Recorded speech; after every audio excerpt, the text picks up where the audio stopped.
Our second study is by Henry Weimer Skirch and Associates, 2001, Heart Rate and Energy Expenditure of Incubating Wandering Albatrosses, Basal Levels, Natural Variation, and the Effects of Human Disturbance. Albatrosses are large surface nesting birds, and like penguins, breeding pairs alternate between incubating the egg and foraging at sea. Incubating and chick brooding adults supply heat to eggs or chicks to keep them at optimal temperatures and provide protection from predators and/or environmental conditions. During incubation periods, the birds need to fast for several weeks, meaning that the bird has to have enough stored energy reserves. The rate of energy expenditure during incubation can be helpful in determining breeding success in birds like these that have to fast during prolonged incubation periods. The heart rate method, which as we went over towards the beginning, is based on the Fick equation, which demonstrates that heart rate is directly related to the rate of oxygen consumption. Heart rate can predict metabolic rate, and when combined with behavioral data, can predict energy expenditure, just like in the king penguin study. The research for this study took place during 2 austral summers as well, but only from January to March. The study was done on Possession Island, which is a small island that is part of the subarctic Crozet archipelago belonging to the French. Adult wandering albatrosses from colonies at Baie du Marin and Point Baz were used for this study. The great thing about these particular birds is that they had been under study since 1966, so a lot of the vital information like breeding status, age, and sex were already logged into a database. This study had 4 goals. The first was to measure heart rate and rate of oxygen consumption for resting albatrosses in a metabolic chamber, and also for a separate group of birds in the field using data loggers. These 2 sets of data would be compared to determine the effect of stress on the birds in the chamber. The second goal was to examine effects of body mass, age, and sex on heart rate for birds during the incubation period. Third, the study would determine if there were variations in heart rate associated with daily rhythms and weather conditions. Fourth, the variations in heart rate caused by human disturbances would be measured to see the impact of stress on metabolic rates of incubating albatrosses. 41 birds were selected for this study. They were a combination of both male and female. 33 of them were in the incubation period, and the other 8 were in the chick brooding period. These birds were from the Point Baz colony. This group of birds were captured while nesting, weighed, fitted with heart rate recorders, and immediately released back to the nest. For the metabolic chamber study, only 8 birds were selected. They were captured, transported in a box to the nearest base, which was about a half kilometer. They were weighed, fitted with a heart rate recorder, and placed in a box inside of a metabolic chamber. Measurements were gathered for up to 9 hours, and then the heart rate recorders were removed, and the birds were taken back to their colony and released. For this group, only non-breeding birds were chosen so that there wouldn't be any risk of deserting the nest, which is the leading cause of breeding failure for king penguins. This turned out fine though, because non-breeding birds are similar in size to adult birds, and no physiological differences were expected in regard to maturity or body size. Now I'm going to go over some information about the data loggers that were used and then the metabolic chamber. I'll briefly touch down on some of the differences between birds placed in the metabolic chamber and the free-ranging birds. The heart rate loggers used on the birds were developed for human use, but the researchers adapted them for use on albatrosses. They weighed about 50 grams, and they were made up of 2 units, the transmitter and the receiver. The transmitters were attached to the backs of the birds using a medical-grade adhesive tape that was wrapped around several layers of feathers. 2 electrodes attached to the transmitters had to be inserted into the skin, so the insertion points were cleared of the feathers and swabbed with an antiseptic before insertion. Once the transmitters were removed, the sites were coated with an antibiotic cream to prevent infection. How the loggers worked was that the transmitters would process the electronic signals and separate the heartbeats from other electrical activities like muscle movement, and then they would amplify the signals and send them to the receivers. The transmitters had been previously tested on gray-eyed geese for accuracy, and they were all good to go. The loggers used in this study were much easier to attach and to remove than the units surgically implanted in the last study on the king penguins. Even better, it only took about 5 minutes to attach the loggers and to remove them. For the field study birds, the loggers remained attached for 24 to 36 hours, and the heart rate was recorded in 60-second intervals. The time it took for the heart rate to reach basal levels was recorded. These birds were left alone for the first 6 to 12 hours to record baseline data. For the metabolic chamber study birds, the loggers only remained attached while the birds were inside the chamber, and the heart rate was recorded over 5-second intervals.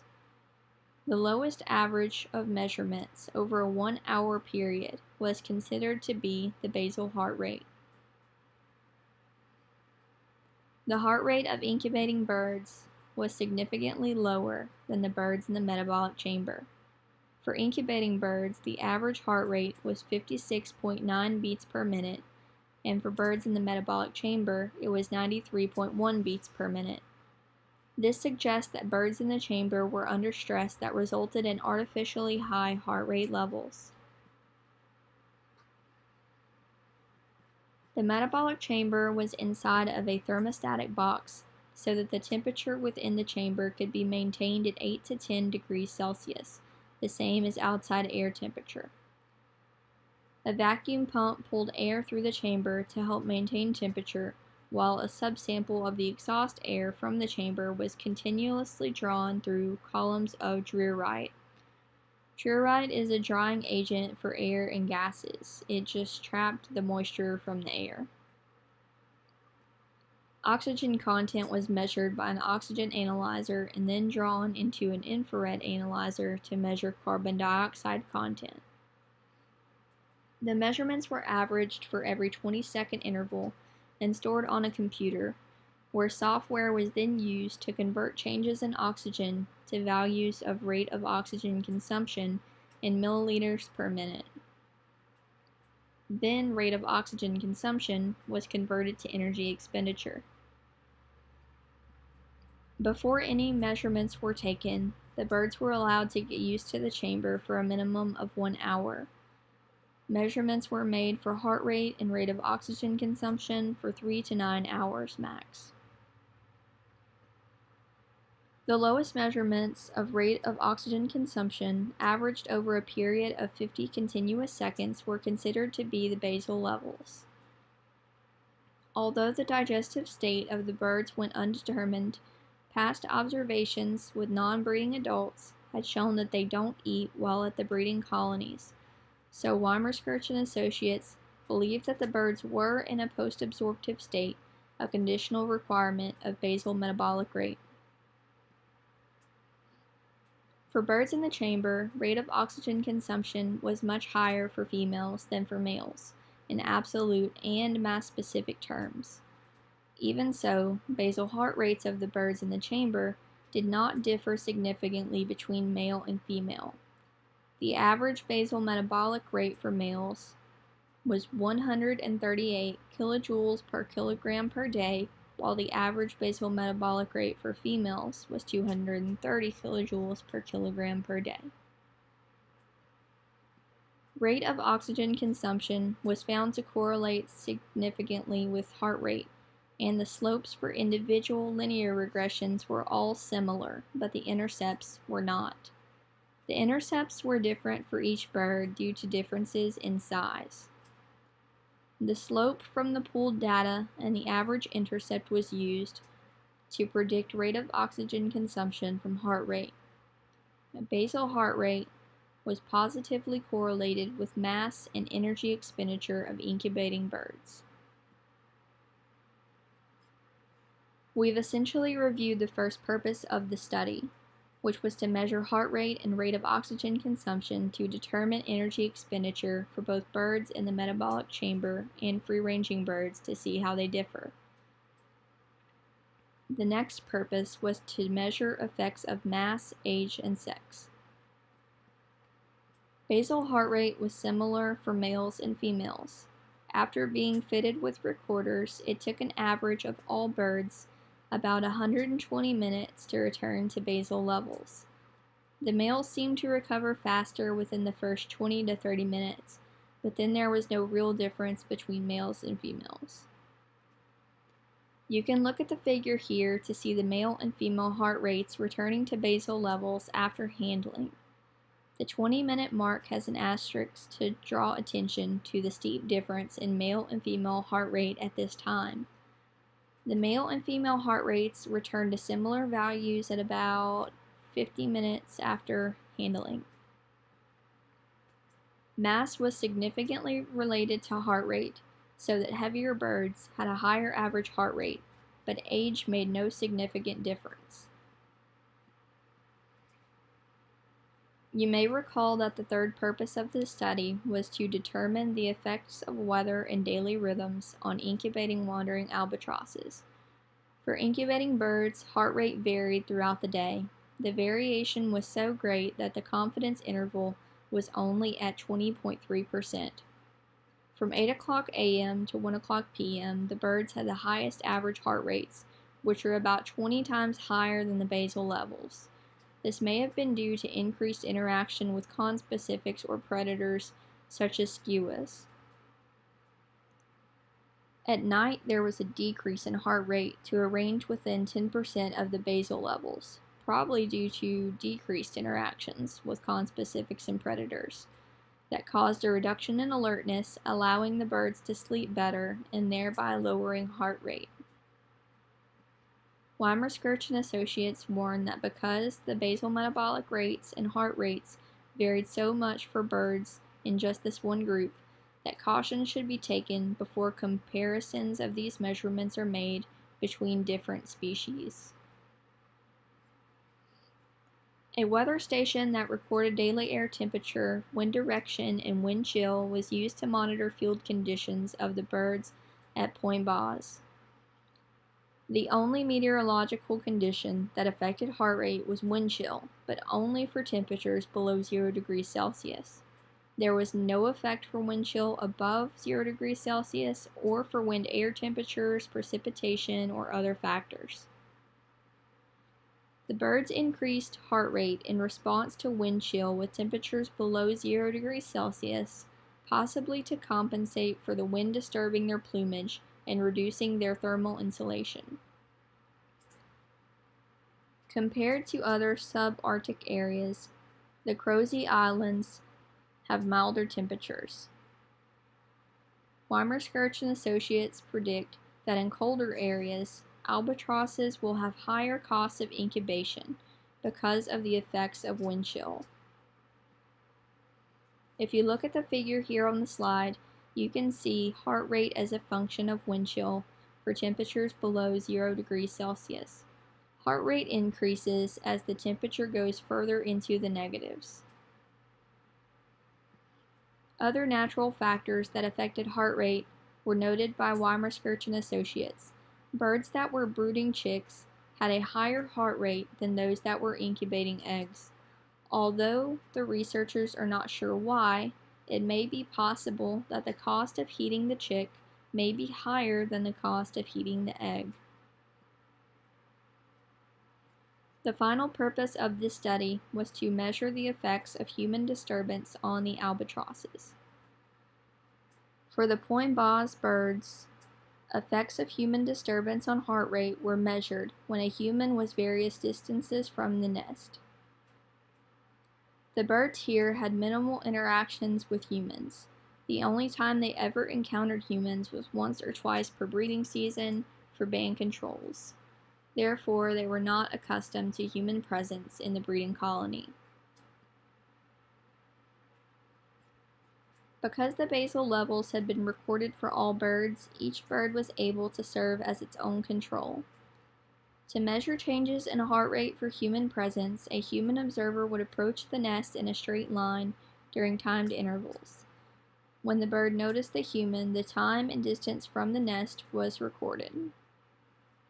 Then the observer continued to move closer to the nest until it was 1 meter from the bird. Once the human was at 1 meter, he or she moved away from the nest until out of the bird's view. A similar trial was done, except for that when the observer got close to the bird was captured by the beak so that the band could be read. The band control lasted about 10 to 20 seconds.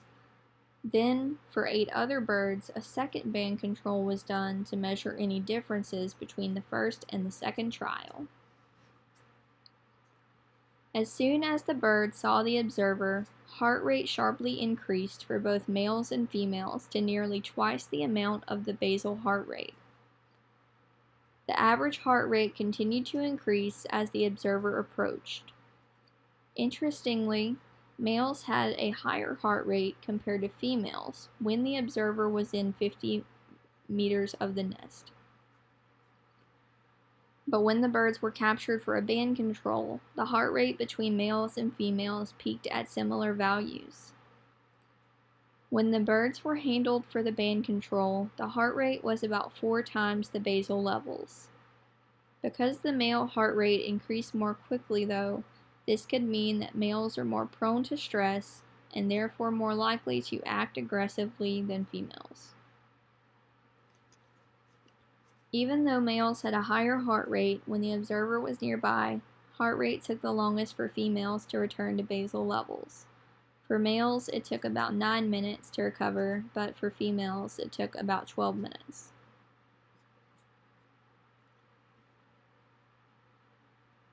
A second band control was done for 8 other birds, 5 to 18 hours after the first one, to see if they reacted as strongly as the first encounter, which they did.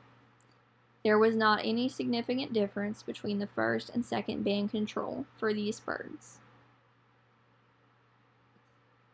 The heart rate before handling and the prolonged recovery period due to stress would have raised energy expenditure for the birds.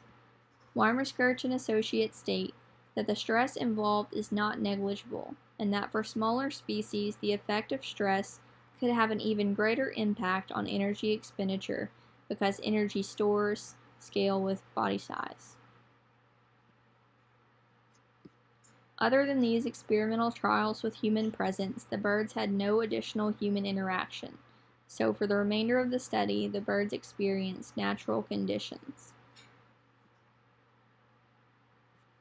So far, we have learned that energy expenditure can be affected by several factors, such as basal metabolic rate, body size, meteorological conditions, presence of predators and conspecifics, presence of humans, and human disturbances such as handling.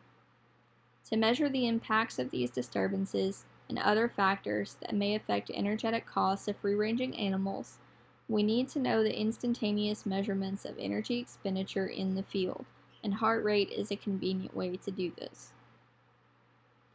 The loggers made it possible to get the instant measurements, whereas a doubly labeled water study would have averaged the energy expenditure over the measurement period. However, a doubly labeled water study by Schaefer and Associates 2001 measured field metabolic rate of incubating wandering albatrosses, and the results were not significantly different from the birds used in this study, although they were a little higher. Even though respirometry is the most commonly used method for measuring metabolism in resting animals, it can make the animal stressed. This can cause the measurements to be overstated, as stress levels may be elevated from having to be inside of a chamber or wear a mask or other things that might make the animal nervous. For example, a 1984 study by Brown and Adams measured energy expenditure of albatrosses using respirometry techniques, but the birds had to wear a mask over their bills. Brown and Adams noted that the males appeared agitated, so the birds were likely stressed. The energy expenditure that Brown and Adams measured was about 2.5 times greater than what was measured here in this study for free-ranging birds.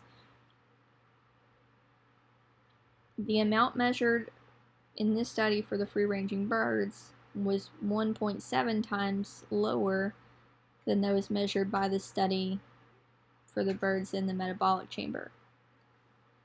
For these reasons, Weimerskirch and Associates believe that heart rate, incubation costs, and basal metabolic rates from previous studies are overstated.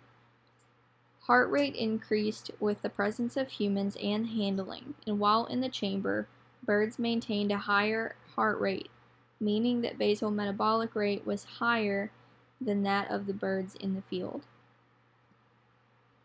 Rate of oxygen consumption measured would be higher, especially for studies that are only a few hours or less, as in some cases, this may not even be enough time for the heart rate to return back to basal levels. Another advantage of the data loggers is that they can record heart rate for days, weeks, or months at a time. Heart rate of free-ranging animals using data loggers can be used to estimate a lower energetic cost than other types of studies that may cause an animal to become stressed. The loggers can be used for a longer time frame than some study methods, allowing plenty of time for the animal's heart rate to return to basal levels. Basal metabolic rates and specific energy expenditure costs should be more accurate without the effects of human-induced stress, which, as we have seen, were the most disruptive, causing heart rate levels to be more than 4 times the basal heart rate in some instances.